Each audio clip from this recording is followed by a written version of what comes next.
Yes, and for the first time, Ponzi, nako, Anong mangyayari? ngayon lang natin ito gagawin. Ano? Ang podcast takeover! Hello po. Ay, ako nga pala po yung kidnapper. Pwede po ba namin makuha yung ransom before 9 a.m. bukas? Ay, hindi po pwede pag 11. Papatayin ko po yung anak ninyo. Diba, very ganun siya. Girl, itong content natin nag-viral yung ginawa ko ganyan. Ninakaw yung content ko without proper credit. You know what I'm saying? So talaga na, grabe yung bangso ko, nakaganito ka, gumawa siya. Tumaki yung bangso. Basta galingan mo lang umarte. May trabaho ka. May trabaho ka. Galingan mo lang. Pero di ba yung iba, sikat, banu namang umarte, ganun. Pero may show sila, kasi sikat sila eh. Sino favorite mong gayahin? Oh my God. Meron naman mga artistang months lang, meron Yes. naman mga week lang. Yung week na hindi ko na sabihin, binash ako. Binash ka nung, Hoy, una-una sa lahat, nakatulong ako sa ano mo. binash ka nung artista? I-blip natin, i-blip natin. Sino? Sino yan? Biblip daw? Oo, i-blip.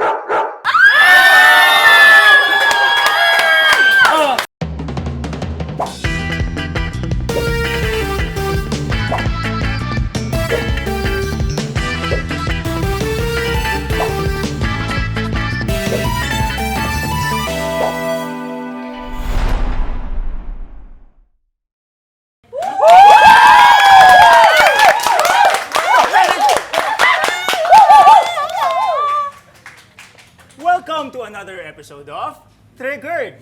Yes, and for the first time, Ponzi, nako, Anong mangyayari? ngayon lang natin ito gagawin. Ano? Ang podcast takeover! Sa mga host, pasensya na kayo, pero feeling ko mariregular talaga. Pinagdaan ng word. Welcome to us. Ako po si Fonzie. At ako naman si Tony Yang! Ano ba ng bags, mga Nina? Kay Malito, hindi to Ashley Ortega. So let's all welcome muna ang mga hosts ng Triggered.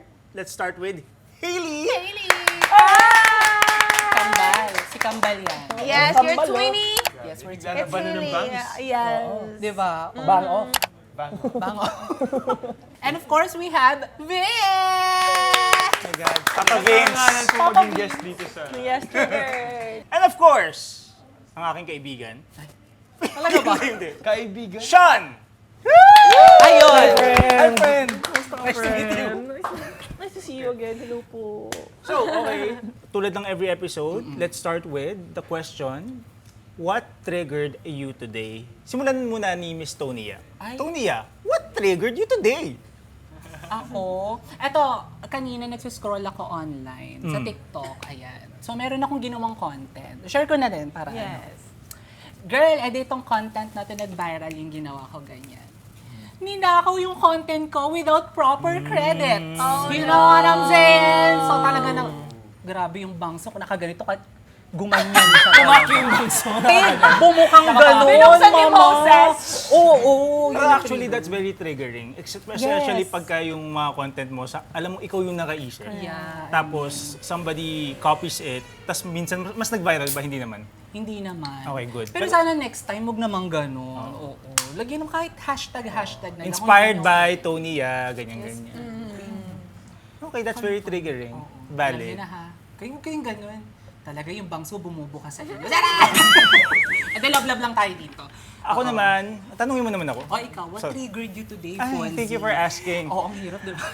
Ito, sobrang shallow. Okay lang. Nakatingin ako sa Okay. salamin kanina. Alam niyo yung parang kahit anong makeup mo, ang pangit mo today. Ano? Ba't ako? May ganun, hindi Ba't ko- tumingin ka sa akin dun sa may Parang pangit ang mo haggard today? ng balat ko, tapos parang hindi ko makapit yung makeup. Kasi parang feeling ko kailangan ko matulog. Yun lang, na-trigger lang ako. Kasi You look great. Oo, Yes, I just wanna say your skin looks fishing lang pala. Sa labas mapulit. Salamat. Okay, ikaw muna. Sean, what triggered you today? What triggered me today, siguro excited ako kasi iinom na kami. The past episodes talagang lang kami. Hindi kami umiinom, yung guest lang namin. So ngayon makikisali na kami sa saya. Ayun. yun Malakas yung kayong trigger ko. uminom. Malakas kayong uminom. Sakto lang. Sakto lang. Social, Ako ngayon social hindi masyado. drinking. Social lang. Ganun. Pero you've experienced na parang basag talaga. Oh, syempre. Ako hindi pa, never. Never ko pa Ulu, na-experience. Di ba same. nagsabi ako sa ano, hindi ko pa na-experience like malaseng. Like, Ang basag niya. Kasi, yes. Kasi, okay, let's go! simulan natin, B. Parang ano mo Bababa siya, na ako doon. Oo. the entire night naaalala mo pa yung ginawa mo. Yes, and hindi pa ako umabot sa point na natitipsy ako. Kasi parang hindi talaga ako mahilig sa alak. Ganyan. So for example, 1 glass is already enough for me the whole night. Ganun siya. Perfect. Tipid hindi ko kasama. yes. Pero, lugi din ako kasi sa ambagan, hati-hati. Pero ako yung pinaka-konting ininom, di ba yun? Di ba? Pero ikaw, Vince, nag-blackout ka na. Oh, dati, mas naging responsible drinker lang ako. Because of it, yeah. Siguro, in a month, mga 1 beses na ako umiinom. Akala ko kada month isang beses ka lang nabablackout. Nalalasing. Meron din time, depende din sa sa season eh. Meron time na pag medyo kalmado yung schedule, every weekend ako umiinom. Pero not to the point na sasagarin ko yung limits ko. Do you drink to celebrate? Ah, Like for example, something really exciting happened. May English naman ako. Social kasi itong mga kasama. Pag sobrang, di ba, may milestone, let's drink to this. Ganun ba kayo? deserve ko to, iinom ako, gano'n. siguro more of a gathering. Mas nag-ano ako, mas nag-invite ako ng mga tao. Pero hindi naman kailangan uminom. Natutunan ko din na parang hindi kailangan uminom kapag mag-celebrate. Minsan, masaya na ako kapag kasama ko lang yung mga taong importante sa akin. That's good. Kasi usually talaga, pag may mga ganyan talaga, inom tayo, wala kahit walang isi-celebrate. Inom tayo, walwal tayo, Pero gano'n. honestly, I drink when I'm sad. Kaya ba uminom ka ngayon? Hindi nga eh. Kailangan kasi kasama sa show. Pero Yun talaga na pala. Yun talaga yun. sa'yo. hindi talaga ako pala inom. And when I drink, pagka yung time na malapit ka ng malasing, nire-reject na talaga siya ng katawan ko. So hindi na ako umaabot sa point na nalalasing ako. Siguro mga 3 after nun, hindi ko na talaga kaya. Yun lang. Yun ba ang liquor of choice mo? Oo, beer ako eh. Beer talaga. Sa Cavite kasi, Ano? manly kasi kami sa Cavite. Sa Etibac. Sa Etiba. Oh. Hindi, nung college days ko, as in, Red Horse. Saan ka nag-college? Lasal Dasma. Ako, Lasal din ako sa Taft naman. Nung time na yun, lagi ako umiinom. College days. Oh, college days. Pero anong liquor? Beer din, beer. Liquor of choice beer. mo, di ba? Pero ngayon kasi medyo Nakakapogi. whiskey na lang. Oo, whiskey. Dami maano. Ikaw, do you drink? No. Why? I'm just a baby girl. Soft girl in a sense. As a soft girl, hindi. Kasi may acid reflux ako, so hindi carry talagang Ay, gets kita. magwalwal. Patingin. Oo, talaga. Parang nabaril ako. Parang iba naman yata yun. Okay, si Hailey, what triggered you today? Alam niyo yung ang dami niyong damit pero hindi mo alam kung ano yung susuotin mo. Ganun yung nangyari sa akin kanina na gusto ko sana comfortable lang ako pero at the same time presentable of course because we're working. But then even though you're looking at your clothes and marami naman sila, parang wala kang masuot. So na-trigger ako. Parang man yan, bakit parang bili naman ako ng bili ng damit? Wala naman ako masuot. Totoo. So yun yung medyo nag-trigger sa akin kanina. Pasok naman. Di ba? Love the red. Diba? And I love the bands. I know! Kaya nga nalilito na tuloy ako. Pagpasok ko Talaga, kanina, dapat malito kayo. Diba? Pagpasok ko kanina, akala ko ako lang yung may bangs. Nagulat Girl, ako. nananalamin ka lang. I know. Kasi yung tega kay La Estrada. Iba yata yun ah. Diba? Ikaw, Vince. Vince. Ako siguro yung Sibas. Oh, yeah! Pagkain. Na-trigger ako kasi isa yun sa paborito ko eh. Favorite ko kasi Thai. Tapos doon lang ako nakakain ng Sibas. Ngayon, first time na makakain ako ng fried Sibas. So excited ako i-try yung mga food natin dito. Sorry, what's Sibas? Ngayon ko lang siya narinig. Yung itong Sibas fish. Regal. Okay. Okay. Okay lang yun. Ay, sorry! Thank you, thank you, Ulitin thank mo you. nga, ulitin mo. Okay lang, kailangan gusto ko gusto ko may tawa kayo Ready? Sibas Regal. Ay, sorry. Ang fake. Ang galing. Grabe, Thank you so okay, let's much sa move support. Okay, ngayon na nasagot niyo na what triggered you today. Ito na, take the reins again. Welcome to Triggered, guys. Nagbabalik kami dito sa Whiskey Lounge. Second floor lang ito ng Wave Restaurant. They're located at 84 Scout Albano, corner Panay Avenue, QC. Maraming salamat, Wave Restaurant, for letting us host dito. For hosting us again. Let's wave for Wave. Wave! Balik mo. Wave! And shout out sa ating mga ka-trigger dyan. Please hit that subscribe button. Baka ikaw na lang, hindi pa nakaka-follow. Ikaw, nanonood dyan. Mag-follow ka na yan, gawin mo na yan. Now na! And syempre, hindi po ito guest namin kayo. Thank you so much na introduce nyo kami. Yes. Naramdaman namin ano pakiramdam na intro, Correct. di ba? At tanongin ko kung anong nag-trigger sa amin. Pero eto na nga, mga are your favorite content creators at ang mga bumibida sa afternoon prime na apoy sa dugo. Let's welcome Fonz at Sonia! Sonia! And Ayan, syempre we have to roll out the red carpet for you guys. Salamat for inviting Thank us. you po! Ayan. Tapos kailangan energy. Yun yung level na kailangan namin tapatan. Totoo. Oto, let's go straight into it. You guys are in Apoy sa Dugo.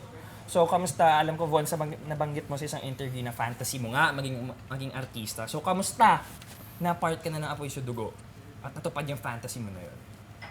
Deserve. Charot! Charot lang. I love that. I love it! Hindi, sa totoo lang, every time pumupunta ako ng set, pag sinasabi, uy, Fon, sama ka naman sa, hindi, may taping ako. Wow. Joke ko yan dati nung bata pa ako. Sabi niya, sorry, may taping kami, tapos magtatawanan kami. Kasi alam namin yung joke, kasi hindi ako artista. Tapos ngayon, pag sinasabi ko na siya, totoo na to. Totoo nga. Nangyari na. Pero ang sakit din pala pag hindi ka nakakasama. Dahil may taping ka. Yun, tapos yung direct sorry. Alam niya, kasi artista kayo, hindi nyo nagigets. Pag yung kayo magkakaibigan, tapos nag-actingan kayo, tapos sabihin nyo, direct sorry, yung joke na yun. Kasi alam niyo yung mga fantasy nyo maging artista. Tapos ngayon pag sinasabi ko, ay direct sorry, totoo na to.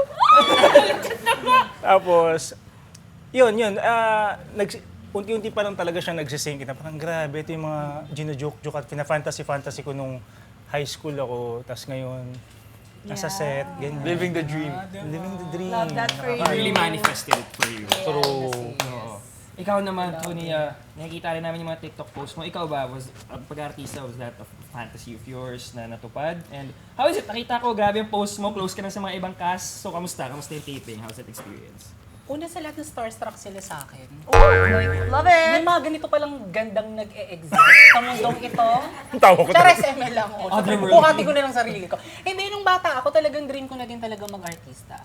So, yung mga typical story ng mga nag-artista ngayon, yung mga kwento nila na, dati nung bata ako, tumitingin lang ako sa salamin, tapos umaarte ako. Ginawa ko na yun. Ginawa ko na yun. Sabi ko, nako, parang malabo ata, hindi yata mangyayari to. Bakit tingin mo malabo? Hindi ko rin alam eh. Feeling ko kasi, Umiyak! Ba't umiyak? Hindi ka na ganyan mo siya. yung mga panahon na, nag-uusap pa kami nung Ex mo? ex ko. What are we talking about? Actually, hindi ko na rin alam. Hindi, Kaya ka tumataya mo, paiyak na para nag-isip lang na siya. nag-iisip ako, iyak na nga lang ako. Hindi, yun talaga, matagal ko na rin tong dream talaga na mag-artista. And it just so happened na nangyari siya. Well, ito fun fact lang sa mga hindi nakakaalam. Nag-apply ako sa GMA as researcher. For what show? Unfortunately, hindi ako tinanggap. But this is for, Kasi- if I may ask, If ever may dream ko talaga KMG, magtrabaho show daw. sa anong show yung naging researcher ka sana? You wanted to be a researcher? KMJS talaga. KMJS. Super fan that's KMJS. A tough job. Tapos nakapasok ko ng mga ilang level, tapos biglang, hello, I'm so sorry, hindi ka tanggap. Umalis ka na. Tapos biglang umiyak talaga akong gano'n. And then, ang galing lang kasi, oh my God, sa entertainment pala talaga, be. Doon talaga ako. Hindi ka may dapat yung researcher. You should be in front of the camera pala. Yes, hindi ako pinaalis. Pero alam mo yun, malaki yung nakuha ko. Malaki naman yung natanggap ko. Redirection. Kaya naniniwala ako sa ganyan. Kaya naman maraming salamat. Tsaka ito pa, ma-share ko lang, dati, Tamang timing lang talaga. Ang timing, yes. ang GMA Kamuning sa akin, MRT station lang siya dati. Now Ngayon, it's your place of work. ngayon, hindi naman place of work. O pagka naman mga guesting, parang, Kuya, naka-reserve po yung parking ko ngayon. Pag bumababa ka doon, as in literal, parang habang papasok ako sa parang, grabe, ano nangyari? Ano nangyari sa buhay ko? Yung gano'n. Medyo may parang May sense ano of parang, disbelief. oh, no? parang, Wow. kasi ano siya, ma-share ko lang, pangarap kong mag-artista nung bata ko, pero there was a time na inaccept ko na hindi, this is not for me. Which is, I made peace with it, na I can be successful in a different field. Tapos yung parang okay na yung puso ko, tanggap ko na sa iba na ako mag-flourish. So biglang pinlot twist ni Jesus Christ, I mean ni God. Pagkakaiba. Parang parehas din naman sila. Yun, tapos kaya yung parang ano lang, ano siya, saya. Now you're living it na talaga. So ito, you guys do your skits on social media, right? Like, Yeah. maarte kayo on TikTok. How did that help you ngayon sa taping? Did that at least help your acting? I would say, siguro, yung kapal ng mukha siguro. Comfortability. Yun yung number one. Kasi ako kapag gumagawa ako ng content, like low quality mga videos, wala akong paki kung anong sabihin ng mga tao and so on and so forth. Kung magpatawa ako, umarte ako, or kumbaga, yung ano lang siguro, yung adjustment lang into mainstream na, okay, this time kailangan ko palang umarte. Kailangan may susundan akong script, kailangan may blocking, kailangan may... So, ang dami mong iisipin talaga. Nadagdagan yung mga Unlike factors. isa mga content na ginagawa ko ng mga raw videos lang na, okay, pwede na to, post na to, mukha kong pangit, katawa-tawa ko dito, ipopost ko na to. Parang yung nasanay ako ng ganon. But hindi naman naging ganon din kalaki yung naging challenge sa akin dito sa industry since ginagawa ko na rin naman siya even before. So, yun. More on very similar to that, sa kapal ng mukha. Pero in terms of acting, nung first day ko sa set, na-realize ko, shit, iba. Iba to sa TikTok. Kasi, hindi naman ako sanay ng may ka-eksena sa TikTok. Pagka sa acting, di ba, kailangan mo marinig yung cue ng other actors. So you really need to know the entire scene by heart. Para hindi ka naman parang sasabihin ko lang yung linya ko. Siyempre, kailangan mo... Hindi ka lang din-drop doon. Oo. Ganon, parang, oh my God. Continuously gumagana yung utak ko. Which is tricky kasi hindi ka rin pwedeng habang umacting, hindi ka rin makitang nag-iisip na. So parang yun. Even until now, nag-a-adjust pa ako. Hindi ko pa masabi na magaling ako. Pero Pero grabe yun, nakakahanga na parang ganun yung point of view mo sa pagdating sa craft. Na parang bihira lang din makita sa ibang artista na nanggaling sa ibang industry. Before ka maging content creator, ano yung work mo? Like yung right before ako maging content creator, unemployed ako. Pero before ako maging unemployed, staff ako ng Cornerstone. Actually, yun yung really? Wow! A few months ako after I got hired, binigyan ako ng list ng mga artists na, interviewin mo yan, nagagawa tayo ng content with them. Si Gil Cuerva. Tapos sabi, i-interview mo si Gil Cuerva, gumawa ka ng mga questions. Tapos parang, mamimik kasi. Tapos bigla ako natanggal. Grabe naman. Natanggal ako. Hindi, bigla nag-pandemic noon. Tapos, yan, hindi natuloy. Tapos, sinabi ko sa kanya, Gil, alam mo ba, before ako matanggal sa Cornerstone, dapat i-interviewin kita. Tsaka si Roxy Smith. Silang dalawa. I was supposed to interview the two of them for a content for Cornerstone. So, yun. So medyo papunta ka na rin pala talaga kasi you wanted to do this and you're in content creation and you're in artist management dati. So I think this is the right step for you. Mahirap, alam mo yun, mahirap pang you're working behind the scenes, but deep down, gusto ko rin umarte. Pero hindi ko sinasabi kasi nga parang childhood dream na siya eh. Nung nagtatrabaho na ako sa Cornerstone, I was seeing myself as an adult na nagtatrabaho ng totoong trabaho. Kasi hindi totoong trabaho yung pag-artist na. Charot. Sabi ko lang, okay, ganito na ako. Nasa social media manager ako ng Cornerstone. Tapos, idadirect ko mo siya, Gil, gawin mo to, gawin mo yan. Tapos ito yung mga content natin. Pero deep down, parang, sana ako yung, sa akin nakatutok yung camera. Tapos pumunta ako sa CR, iiyak ako. Charot! Drama queen na pala Tsaka talaga. gumawa ng drama. Yun lang. So, ano? Pero did you ever thought that doing it on social media would help you Revive that dream? Yes. No. Kasi, nung nag-start ako mag-TikTok, parang 36 lang yung followers ko. Hindi ko pag-gets yung virality, na pagka pinost mo siya, may chance yan na makita ng iba.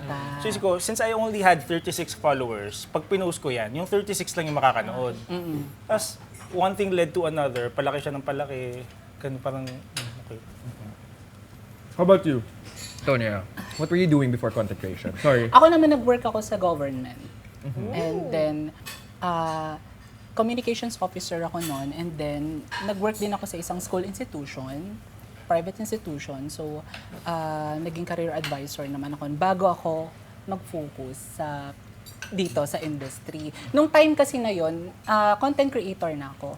Ang hirap lang din balansehin kasi may trabaho ako, then kailangan kong tutukan yung pagko-content ko. Ang hirap yun na, kung pwede sana maging manananggal na lang. Pinagkarihin ko na lang, di ba? Hatiin ko na lang yung ko. Pero People don't understand the time it takes to be a content creator. yes, oo, kasi hindi mo siya pwedeng pabayaan eh.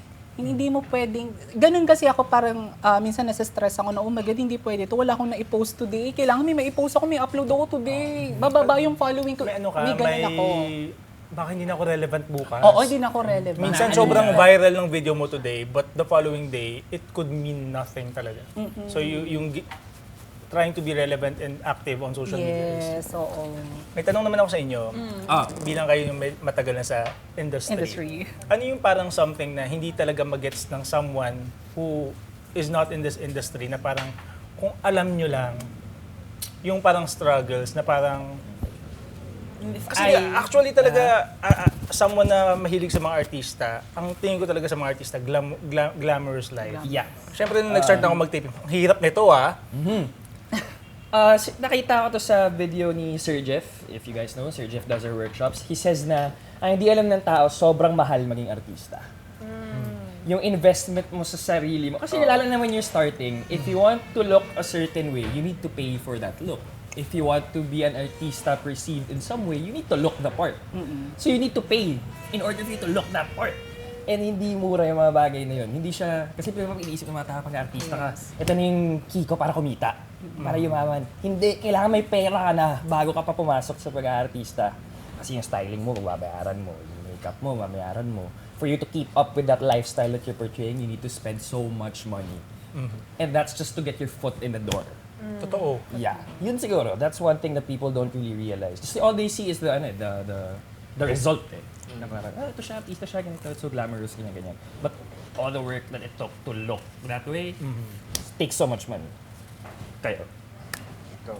Ako, I want people to know that what we're doing is a tough job. Kumbaga, hindi siya madali. Hindi madaling maging artista because it has a lot of factors, and one of those is that hindi lang maganda at gwapo ang pag-aartista. Kailangan meron kang talento, kailangan mahal mo yung ginagawa mo. And the thickest skin. Correct. And kailangan buong-buo yung loob mo. Because pag pumasok ka dito, kagaya nga ng mga napag-uusapan namin whenever, nag-wait kami, like, may mga co-artists na it takes a lot to be in our position. And sa dami-rami ng artista, apaka-konti lang ng trabaho. So, kailangan mo talagang mangibabaw sa dami nyo, paano ka magkakatrabaho. Kaya, ang pag-aartista, it takes talent, of course, yung physicality, your character, and also luck. I believe na nandyan din yung luck. Kailangan din talaga siya. Kasi kahit na meron ka nung talento, meron kang muka, sa dami nyo, paano ka aangat? Hindi lang naman ikaw yung maganda dyan eh. Hindi lang naman ikaw yung marunong kumanta, umarte. Paano ka aangat sa kanila? So it's really hard to be in the show business industry where everyone is so competitive and talented. Yun siya. So yun yung gusto kong malaman din ng iba na wag nyo lang, artista lang sila. Hindi, artista rin kami or artista kami. Kagaya nyo, kung engineer kayo, nurse kayo, artista kami. Walang Professional lang. style. Professional kami, yun siya. Vince. Ako naman, siguro, dati akala ko kapag naging artista ka, sikat ka agad. Pag lumabas ka sa TV, sikat ka. Lumabas ko sa TV, sikat ka agad. And siguro nung na-experience ko pa dun sa first show natin, na successful yung Love Is, parang sabi ko, okay, pag gumawa ka pala ng isang project, okay, dadagdag followers mo, ganyan, nakikilala ka pa unti-unti, ganyan. Pero, na-realize ko na kailangan, para ma-achieve yung, kasi ako, ang pangarap ko talaga is to be one of the greats ng GMA. And, parang dun ko na-realize na kailangan mo ng one perfect show, one perfect role. Correct. Para ma-achieve yun. The luck that goes into it. Di ba? Na ang laking factor ng swerte. And luckily, like, syempre, na-experience ko yung first show natin, na-experience ko yung PBB, na parang doon ko na-realize na kailangan mo maging patient pagdating sa trabaho natin. Na parang, isa pa yun na hindi ko naman alam dati na pag-artista ka, kailangan mo i-maintain yung social media mo. Ganyan. Yeah. Na parang kailangan, basis na yung social media ngayon para makakuha ka ng show. Dati, akala ko, basta galingan mo lang umarte. May trabaho ka. May trabaho ka. Galingan mo lang. Pero, di ba yung iba, sikat, banu namang umarte, ganun. Pero may show sila, kasi sikat sila eh. Na parang isa yun sa mga hindi ko in-expect na ganun pala yung business na to. If I may add lang to relate to you guys, correct me if I'm wrong parang when it comes to social media creation din and virality, there's luck that goes into Correct. it, diba? You don't know kung alin yung And there's parang may special sauce kung bakit kinakapitan ng tao yung content mo, kung bakit viral tong video na to. And Exactly. same lang din sa mag-artista. Am I right ba in saying that? Kasi, Yes. Na-observe feeling ko, I get what you mean. Kasi minsan, may mga content ka na napapanood, to sobrang viral, and you don't understand why. Bakit ito kinakagat ng tao? Diba? For sure, minsan kayo din, may mga ibang artista, no? Bakit ang dami ng show? Yes. Parang hindi naman siya maganda. Hindi ko alam baka yun yung iniisip. Tapos feeling ko din, isa rin sa mga na-observe ko, kasi nga parang nakikita ko na first hand yung pinagdadaanan ng mga artista from nagsisimula, bago sila makasa show na yon, yung acting na binibigay nila, tapos pag napalabas na yung show, open to public na to criticize your work. Na parang, ang sakit din pala minsan yung mga binabash, parang binuhos mo yung puso mo dun sa project. Tapos, minsan may makakabasa ka ng mga negative comments. So you really need to be tough, thick skin. Kasi ako pagka may hindi ako gustong nababasa sa mga TikTok comments ko, pwede kong i-block or what. Pero pagka yung network na yung nagbukas, di mo naman pwedeng, GMA, paki-delete nyo nga yung comment na yun about me kasi wala, parang wala. Andyan na yan, wala ka na magagawa. Pag-aari na ng lahat yun. Oo. Pero ang hirap din, yun yung actually yung kinakatakutan ko. Hindi ko nahawak yung Halimbawa, hindi ko naging gusto yung performance ko doon. Hindi mo Pangit. madidelete. Wala na. Andyan na yan. Hindi naman. So, kailangan ko na maghintay ng next taping or next project to improve myself. Kasi pag sa TikTok, hindi ko, delete ko na to. Bago pa makita ng mga tao. Yun. So, yun. Tsaka kung i-add ko lang, sige, i-connect ko na dyan. Yung sa atin, mga content creator, well, yung sa lock na sinasabi ni Hailey, no? I'm grateful with GMA na isa ako sa napili nila na maging cast ng serye natin. Hindi lang talaga may iwasan minsan yung mga tanong na, ba't siya nandyan? Nag-audition ba yan? Ang ginawa niya? Ba't nandyan yan? Bakit kinuha yan? Ano bang talent niya? Hindi naman namin kilala yan. Di ba content creator kasi nagbabiral kaya kinuha ni GMA. So minsan ang hirap lang kine-question ka. Hindi okay lang sa akin kung questionin yung title na meron ka or as a content creator, ganito, ganyan. Pero syempre, sa'yo masakit yun. Oh, yeah. Yes. And then, may title na nga I'm sorry Yung may nabasa ako, maraming nag-comment dun sa video. Hindi ko nasabi ko ng video yung ginawa ko. May eksena ako dun sa Apoy. Kung may starlet ng Kamuning, may PR ng Kamuning. So that's the new title. Ano silang PR ng Kamuning? Ibig sabihin yung mga content creators daw na kinukuha ni GMA, ng mga ganon. Yes. So parang ang hirap din i-explain sa audience. Yes. Parang ang hirap din i-explain sa mga, yung iba naiintindihan nila na okay kasi ganito yan, ganyan. Ay bagay naman sa kanya, bakit naman hindi nila kukunin, ganyan. So ako naman, I'm forever grateful with GMA ko. Ano man yung binigay nilang trabaho sa akin, tataroin ko to ng utang na loob talaga sa network na to. Yeah, actually na-mention mo yan. Di ba, nasabi ko, gusto ko mag-artista, thank you GMA. Tapos pag napanood ng mga tao, kaya ka naman pala hindi naging artista kasi ganyan yung Wala naman! Kaya parang kabang-kaba talaga ako nung malapit na ipalabas yung Apoy sa Dugo. Nagkaka-anxiety ako. God. Kasi Virgo. Parang may ano yun, yung gusto ko lagi kontrolado ko yung mga bagay-bagay. Yeah. Pag hindi mo naman kontrolado na ano, anyway, yun. But you know what's good? Because of social media also, at least, parang ngayon, everybody has a shot to be on the spotlight. Right? Diba? Yes. Kasi before talaga, let's be honest, kapag artista, merong certain look, merong certain vibe. Diba ganon? But now, anyone can be there. That's because of social media. And you guys are actually the perfect example. You wanted to be here. Unfortunately, you were not given a chance before.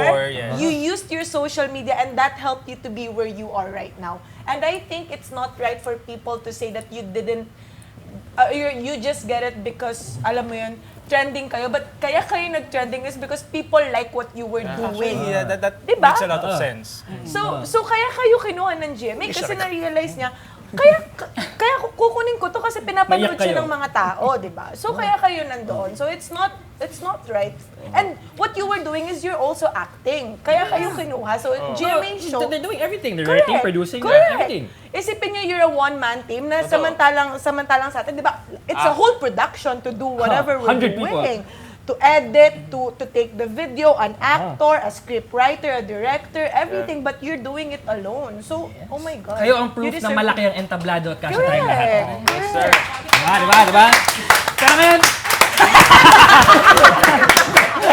Kaya ngayon, okay, now to reel it back a little bit Yes. lang. And I think everyone really deserves a chance to show what yeah. they got, diba? Yeah, just to bring it back a little bit lang ngayon, let's go back to the start of your content creation. What was the video ba na naparealize sa inyo na parang, okay, viral ako, pwede ko na itong gawing trabaho? Yes. Like yung unang nag-viral. Unang sa inyo. nag-viral. Okay. Yung natatandaan ko kasi, nung nasa school ako noon, so merong examination day namin noon. That was 2023 ha. 2023 din ako nag-start dito sa TikTok. So may ginawa akong video noon na lindol-lindol thingy. Gusto ko makita. Kaya lindol-lindol. So may eksena kasi pwede mo sabihin yung name, Tony Gonzaga and DJ Jaiho na lumindol. May lindol! Yung gawin na si Tony Gonzaga. Since ini-impersonate ko nga si Tony. So ginawa ko yung content na yun and then it went viral. And then, nung nag-viral siya, sakto, lumindol sa Cebu. So, ang sabi nila... So much luck, I guess. Tapos, sabi ko, ang dami Tony, ano yan? Na-predict mo ba? Oh my God, si Rudy Baldwin ka ba? Bakit Nostradamus. Oo, nag-viral siya na nag-viral. And then sabi ko, okay. Pero hindi ko pa naiisip nung napasukin ng TikTok world. Sabi ko, baka naman na ano lang yung mga tao kasi sa ginawa kong kalokohan. And then, madaming mga netizens na, gawin mo to, gawin mo yung kumanta ka rin, katulad ng ginagawa ni Tony, ganyan, hanggang sa tinuloy-tuloy ko siya. So ayun, doon na nag-start na kumapit yung mga tao sa akin na, okay, siya na ang voice impersonator ni ganitong artist. And then, ang dami ko ring mga artistang ginagayang boses. And daw nga, sapi ko ngayon si Ashley Ortega, kaya wala kayong magagawa. Ate, ano ba? Sabi ko sa'yo, ate. Hindi mo totoo yun, ate. Ganon. So, doon nag-start yun, yung whole pag-impersonate mo kay Tony, Yes. Charo Santos, that's where it started. Yes, oo. Sino Doon favorite talaga mong nag-start. gayahin? Oh my God. May mga artista kasing naka-premium kung tawagin ko. Ibig sabihin yung mga pangmatagalan umaabot ng year. Meron naman mga artistang months lang, meron Yes. naman mga week lang. Yung week na hindi ko na sabihin, binash ako. Binash ka nung... Sabihin mo, i-flip namin. Grabe, hoy, una-una sa lahat, nakatulong nga ako sa ano mo. Binash ka nung artista? I-flip natin, i-flip natin. Sino? I-flip yan, i-flip yan. Okay. This is the place to do it. Artista and vlogger. Sino yan? Biblip daw? Oo, i-flip. Oh, nakatakip yung bibig mo niya, tapos na-arf-arf. Huwag ka mag-alala. Girl, sabi ko, nag-message siya sa akin, nung una, I love you sis, tawang-tawa ako sa video mo, ganyan. Tapos, ay okay, thank you ate. Tapos tinuloy-tuloy ko. Tapos biglang, may isang content creator na ganito. Basta sa isang guesting niya sa isang show, pinaringgan ako. Gumagaya siya ng mga ibang boses, hindi ko medyo nagustuhan yung part lang na ganito. Tapos, oh my God. Oh my God. What did I do to deserve this? Anong ginawa ko sa'yo? Sample nga, paano siya? Ayoko na alam. Hindi ko alam eh.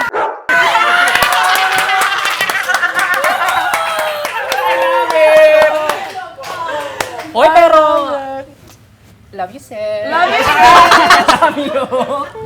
Ay, pero okay na yun. Tapos na yun. Last year pa yun. Pass is pass. Pass is pass. Oh, ikaw naman, Fons. Paano nagsimula? You're one of the most relatable content creators out there. So how did that start? Naisip mo, may feeling content ko, about this. Kasi kung familiar po kayo sa content ko, yung mga content ko is something out of the box. Sobrang weird. Parang hindi siya yung tipong something na alam mo na yung ending. Laging may plot twist. So may ginawa akong content before, para siyang polite kidnapper yung title. Which is, yung kidnapper tumatawag dun sa nanay, pero he was very polite. Hello po. Ay, ako nga pala po yung kidnapper. Pwede po ba namin makuha yung ransom before 9 a.m. bukas? Ay, hindi po pwede pag 11. Papatayin ko po yung anak ninyo. Very ganyan siya. Ito yung parang time na, as in parang feeling ko, ito na yung unang-unang viral. And even until today, parang dun karamihan dun ako nakikilala. Ang nakakatawa, kunti ko na siyang hindi gawin. Kasi may version yon polite teleserye. Di ba, bigyan mo sa akin ang anak mo. Mga ganyan, sabi yun. Excuse me, sis, bigay mo sa akin yung anak mo. Ganon. Tapos nag-flop siya. Pero nag-comment si Pia Wurtzbach. Sabi niya, grabe, tawang-tawa ko dito. Siguro, see, nag-gets ni Pia Wurtzbach. Ibig sabihin, may audience tong ganitong humor. So, ginawa ko yung polite kidnapper. Nung ginawa ko yung polite kidnapper, yun yung kinagat ng masa. Okay, gusto ng mga tao yung ganito na parang hindi common na parang gano'n. So, gumagawa ko ng mga relatable contents, pero mostly, mas gusto ng audience ko yung hindi nila alam yung magiging ending. Something that only you think about. Oo, mga ganyan. Brainchild mo talaga. Trot. So, ang next kong tanong, bakit lagi mo hawak yung microphone? Ciao ka Microphone. Hello. Ano yun nga, kasi nung nag-start ako mag-content, medyo low quality pa yung phone ko. Okay. Nasakta naman ako. Kasi kilala siya sa pagiging low quality ng... CCTV queen. Tapos yung ano, yung... TV queen. yung audio nung camera phone ko, pag nagre-record ako, kahit okay yung video, pag mahirap pakinggan, hindi mo panonoorin, di ba? So bumili ako ng cheap na mic. Ito yung unemployed daw, wala talaga akong kapera-pera. So bumili ako ng pinakamurang mic na may wire. Di ba, supposedly ginaganyan. Nung sinabit ko dito, wala pa rin. Ang pangit pa din. So ginanyan ko siya. Kailangan ilapit. Sabi ko, yaman na, parang weird, nakakatawa. Mukha akong tanga nag-acting ng may mic. Pero hindi ko siya sinadya na parang, pag nakakatawa. Wala talaga akong choice. Kailangan ilapit sa bibig. Tapos yung mga tao na gano'n, ano ba yan? Ba't hawak mo yung mic? Nakakainis. Ganyan. So tinuloy-tuloy ko na. Even until now, kahit maganda na yung phone ko, ang pangit pa rin ng rehistro ng boses ko. Kailangan ko talaga ng mic. So it's become a thing na. It's become a thing na talaga. Minsan nga ako na mismo, hindi ako maka-acting ng maayos. Wala akong mic. So naging parang image niyo na yung gano'n. Parte na siya ng branding mo. Tapos nung nag-start pa lang ako siguro ilang months pa lang akong TikToker, kinuha ako ng TikTok Philippines to host. Ayan, sorry. Sorry. Ano tayo ito, kinuha ko ng TikTok Philippines to host the TikTok Awards. Kasi daw, ako yung kilala sa mic. So tingnan mo, kahit di naman ako magaling mag-host. Binigyan ako ng trabaho ng Hindi mo talaga alam kung ano yung pintong magbubukas. Oo, parang swertihan lang talaga sa lahat ng bagay. But look at you guys now, diba? Correct. It all started from a fantasy. Correct. Which sakto kasi ngayon, usong-uso ngayon sa Gen Z yung term na fantasy at pag-uusapan natin yan. At ito ang tanong ko, fantasy. Yo. Ano ba romantic fantasy niyo? Romantic fantasy. Romantic fantasy. Hindi ko alam bakit ako na-excite ba. Ay, tayo lahat na! Next week on Triggered. Ngayon, na-realize ko na parang mas ma-appreciate ko kung mas simple yung babae. Correct. Ganun. Simple. Simple Mas lang. simple. As in, Ma, medyo tanggalin mo yung blush on mo. Gusto niya simple. Ay, sorry, may blush on pala ako. Tanggalin yung higaw mo. Simple lang. Hindi ko kayang pigilan kung ano yung nararamdaman mo kay Tony. Pero gusto ko lang sabihin sa'yo, Yung ko. hindi ko rin kayang pigilan yung nararamdaman ko sa'yo. may kilala pa ba akong ganun babae na parang pwede ka magbiro ng ganung klaseng joke? May nabubulunan sa gilid ko. Siya daw. Nagbubulungan na sila. Ay, tatanggapin ko yung joke na yan. Ayun na nga.